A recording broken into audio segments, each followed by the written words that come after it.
Nous sommes confrontés, les pays africains ou bien les populations africaines se trouvent confrontées à la pauvreté parce que tout simplement leur richesse ne leur profite pas. Donc, la première des choses à faire pour lutter contre la pauvreté, ce n'est pas d'aller vers le FMI ou la Banque mondiale et d'adopter ce qu'on appelle le document de réduction de pauvreté. Tout ça, c'est du folklore. Voilà, c'est du foutage de gueule. Les Occidentaux font tout ceci parce que, bon, voilà, ils savent que les Africains ne sont pas suffisamment informés et tout ça. Bon, donc, on va créer une sorte d'écran de fumée, de rideau de fumée pour montrer aux Africains que non, les Occidentaux sont gentils, veillent à leur bien-être, bon, qui se battent pour eux. Tout ceci ne marchera pas. Donc, ce qu'il faut faire, c'est que les Africains se battent tout d'abord pour reconquérir leur espace. Parce que si vous n'avez pas la maîtrise de votre espace, vous ne pouvez pas le transformer, vous ne pouvez pas orienter les ressources vers vous-même. Donc la première des choses, c'est que nous voulons, en tout cas au sein de notre mouvement, pousser les Africains à voir le problème dans sa profondeur et à agir sur les causes et non sur les conséquences.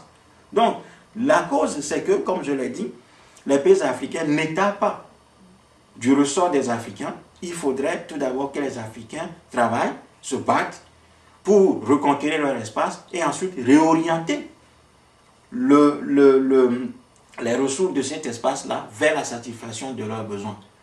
Et ceci se fera à partir du moment où nous aurons notre système économique.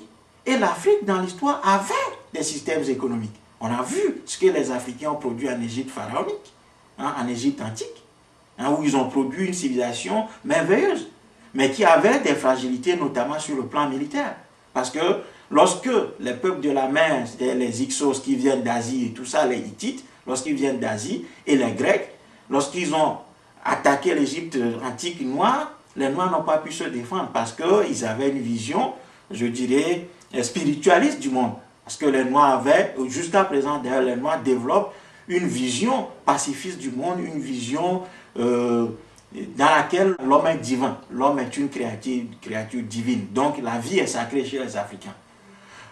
Alors aujourd'hui, il va falloir dépasser cette étape.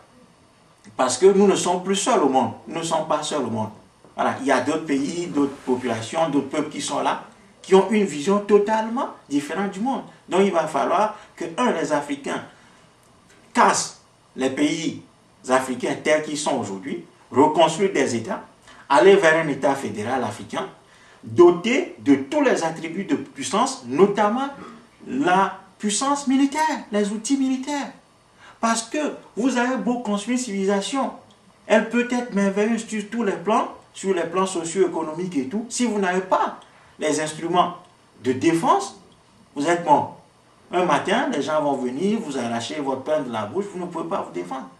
Donc, voilà, en quelque sorte, les quelques-unes des démarches que les Africains doivent entreprendre. Sans oublier qu'en Afrique, notre philosophie économique, c'est le un pour tous et tous pour un. C'est-à-dire que dans la société traditionnelle africaine, quel est le schéma économique que les Africains ont mis en place?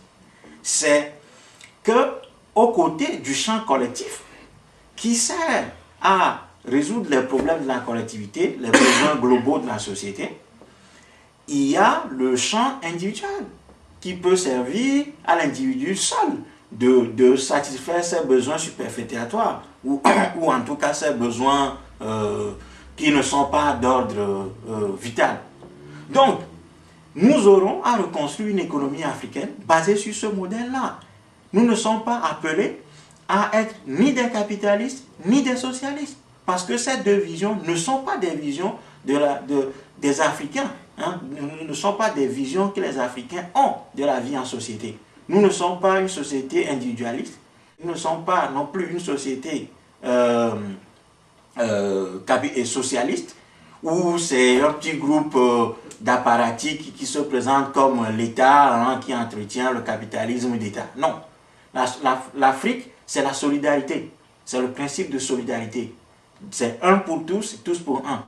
C'est comme ça que l'Afrique avait fonctionné jusqu'à ce que les Arabes et les Occidentaux l'ont rencontré il y a quelques millénaires de cela.